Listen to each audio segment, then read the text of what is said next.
Part 1 में हमने बात करी थी यूक्रेन और रशिया के वॉर में एक F-16 किस प्रकार से गिर गया। अब बात करते हैं कि F-16 है क्या। F-16 एक 4th जनरेशन का मल्टी रोल यानी कई रोल्स में काम आ सकता है ऐसा एक कॉम्बैट एयरक्राफ्ट है।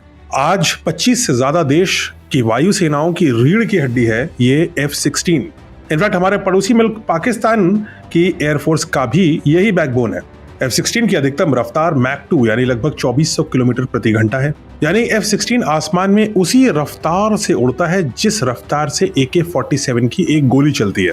F-16 का कॉम्बैट रेडियस लगभग 700 किलोमीटर है, यानी वो इतनी दूरी तक जाकर के दुश्मन के किसी टारगेट को इंगेज करके वापस आ सकता है। अगर इसके आर्मामेंट की बात करें तो F-16 में AIM-120 BVR यानी बियॉन्ड विजुअल रेंज मिसाइल होती है और साथ ही साथ लेजर गाइडेड बॉम्ब्स ले जाने की भी कैपेबिलिटी इस एयरक्राफ्ट में होती है। अब इसका मतलब है कि ये जेट एक साथ एयर सुपीरियरिटी यानी हवा टू हवा, ग्राउंड स्ट्राइक यानी एयर टू ग्राउंड और इंटरसेप्शन रोल्स यानी कि डिफेंसिव जो रोल है जिसमें दुश्मन के एयरक्राफ्ट अगर अंदर आते हैं तो आप उनको भगाने की कोशिश करते हैं, वो इंटरसेप्शन का भी रोल निभा सकता है। इसके मॉडर्नाइज्ड वेरिएंट में AESA रेडार लगा होता है। ये काफी इंपॉर्टेंट अपग्रेड है उसके रेडार सिस्टम में और उसे रेडार जैमिंग, इलेक्ट्रॉनिक वॉरफेयर और मल्टी टारगेट ट्रैकिंग में सक्षम बनाता है। अब तक F-16 के लगभग 4600 यूनिट्स बनाए जा चुके हैं अलग अलग वेरिएंट्स में और इस वजह से कोल्ड वॉर के बाद F-16 दुनिया में सबसे ज्यादा बनाया जाने वाला एयरक्राफ्ट प्लेटफॉर्म है।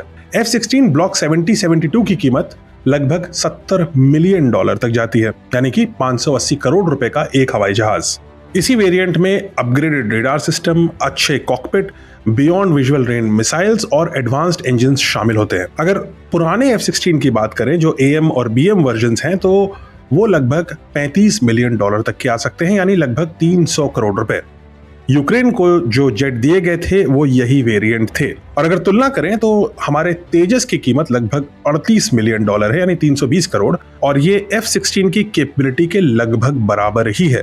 अगर तुलना की बात करें तो हमारे तेजस की कीमत लगभग 320 करोड़ रुपए है, यानी कि एक F-16, एक मॉडर्न F-16 के कॉस्ट पर 2 तेजस विमान आ सकते हैं। F-16 एक मिड कॉस्ट, हाई परफॉर्मेंस और ग्लोबली टेस्टेड फाइटर है, इसमें कोई दो राय नहीं है। लेकिन कोई भी जेट चाहे वो कितना भी तेज हो, लीथल हो या एजाइल क्यों ना हो, वो जब सामने आता है किसी मॉडर्न एयर डिफेंस सिस्टम जैसे S-400 के तो वो भी खतरे के दायरे में आ जाता है और यही हुआ F-16 के साथ यूक्रेन में। अगले पार्ट में हम बात करेंगे पाकिस्तान ने F-16 के साथ क्या कर डाला जिसकी वजह से F-16 की ग्लोबल रेपुटेशन आज तक डैमेज्ड है। जुड़े रहिए।